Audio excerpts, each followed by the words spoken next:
അച്ചാമാരെ ഞാനിതോ കിന്നക്കോര ഊട്ടിയിലത്തെ കിന്നക്കോരയിൽ പോകുന്ന വഴിയിൽ ഒരു കിടിലം കാഴ്ച, ഒരു കിടിലം കാഴ്ചയില്ല, കംപ്ലീറ്റ്ലി കിടിലം പോലത്തെ കാഴ്ചകൾ കണ്ടുകൊണ്ട് പോകുന്ന വഴിയിൽ കുറച്ച് റെസ്റ്റ് എടുക്കാൻ നിന്നപ്പോൾ പുറകിൽ ഒരടിപൊളി നല്ല ലാൻഡ്സ്കേപ്പ് കണ്ടിട്ടുണ്ട്.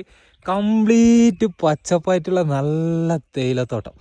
നോക്കിയാട്ടെ ഏതാടാ ആംബിയൻസ്, ഫുള്ള് ഗ്രീനറിയാണ് കേട്ടോ. നോക്കിയാട്ടെ നല്ല എന്താ പറയുക, തേയില വിരിഞ്ഞ് അടക്കുന്ന ആ കട്ടിങ്ങിന് പാകമായിട്ടുള്ള തേയിലയാണ് കംപ്ലീറ്റ് കാണുന്നത്. ഇങ്ങനെ നല്ല ചെരുവ് വന്നിട്ട് അടുത്ത പോകുന്നത്. പിന്നെ ഇതാ ഇവിടുന്ന് അങ്ങോട്ടേക്ക് ചെറിയൊരു വഴിയൊക്കെ കാണുന്നുണ്ട്. നല്ല അടിപൊളി തണുപ്പും നല്ല ഇളം കോടയും. അതിപ്പോൾ ഒരു 15 കിലോമീറ്റർ കംപ്ലീറ്റ്ലി കാടായിരുന്നു. ആ കാടിൻ്റെ ഉള്ളിലേക്ക് കൂടി വന്നിട്ട് കുറച്ച് റെസ്റ്റ് ചെയ്യാൻ വേണ്ടി നിർത്തിയതായിരുന്നു. നോക്കിയാട്ടെ എമ്മാതിരി ആംബിയൻസറാ. അതിൻ്റെ നടുക്ക് കുറച്ച് വീടുകളും ഗ്രാമങ്ങളെല്ലാം കണ്ടില്ല. അവിടെ നിൽക്കുന്ന ആളാ ഒരു ഫീൽ ആലോചിച്ച് നോക്കിയാട്ടെ.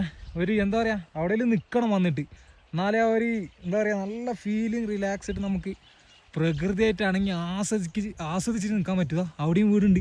ഇതൊക്കെ വേണമെന്നുണ്ടെങ്കിൽ ഈ ഒരു ടീ എസ്റ്റേറ്റ് നോക്കി നടത്തിപ്പോറെ വീടൊക്കെ ആയിരിക്കും നിങ്ങൾ കാണുന്നുണ്ടാവും. അപ്പം എമ്മാതിരി വ്യൂ എന്നറിയാം.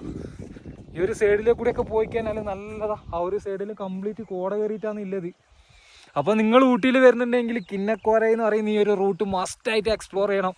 വേറെ ലെവൽ ആംബിയൻസ് ആയിരിക്കും. വൺ ടൈം മസ്റ്റ് എക്സ്പീരിയൻസ് ആണ്. അപ്പോൾ ഊട്ടിയിൽ വരുന്നുണ്ടെങ്കിൽ ഈ വീഡിയോ സേവ് ചെയ്ത് കൊടുക്കും. വരുന്നാക്കി ഇത് അയച്ചു കൊടുക്കാനും മറക്കണ്ട.